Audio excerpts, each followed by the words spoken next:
In Creo Parametric 13, you can now quickly and easily export your sheet metal flat patterns to DXF and DWG. Let's start off in a multi-body sheet metal part. Here you can see the various different bodies, and I decided that I want to export some of the flat patterns. The way that you're going to do that is from the Flat Pattern Manager. Let me expand it, and I will locate the one that I want to export. Then I will right-click on it. Here is the Export Flat Pattern command. You will notice it has the blue triangle to the right, indicating that this is a new command. Let me choose it. And this opens up the Export Flat Pattern dialog box. Up at the top, you can choose between DXF and DWG. There is a settings button that allows you to configure the various different settings for DXF and DWG. I'm going to cancel out of here. There's a field for text height. Let me come back to that. And then you can choose what is going to be exported. So right now we have bend lines and bend axes. And let's say that I don't want the bend axes. I will turn those off. And you will notice that the preview updates automatically. And also, I don't want to generate my bend line, so I will turn those off. Let's turn on bend notes. Now you can see those. I'll turn them off. Let's turn on our outside mold lines. Here we have our flattened forms. Again, you can toggle those off if you want to. Here is the option for a bounding box. And you can also show dimensions for the bounding box. You can also display the width and the length of the sheet metal body.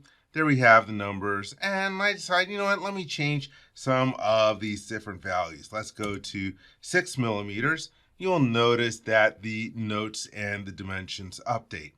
Some of the other different options include curves on driving surface and curves on offset surface. And let me change some of these different ones. I don't want that. I don't want that. Let me turn these and go back to bend lines and bend axes. So that is good for me. Here is the option for the file name. Then I can choose the export button.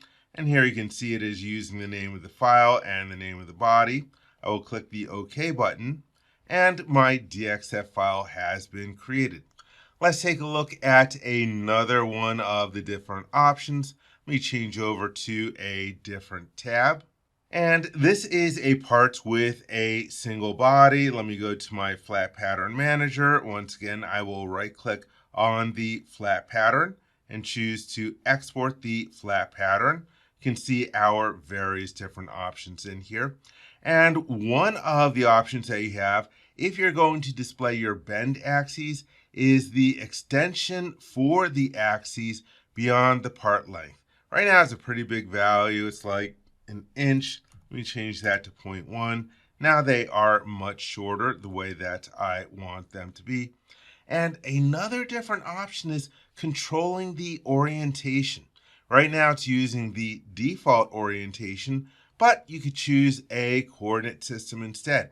And it's a coordinate system that has to be located on the fixed geometry, and it has to have the X, Y axes in the plane of that fixed geometry. So let me change to the coordinate system option. And right now it's using one of my coordinate systems, and it's got the same orientation. Let me go to a different coordinate system. And again, it's using the XY axes of that one. Let me go to another one as well. I decide, yep, this is the orientation that I want to export. Let's click on the export button. Here is the file name, which you can edit. I will click the OK button, and now that one has been exported as well. So there you have it. That is the new DXF and DWG export for your sheet metal flat patterns in Creo Parametric 13.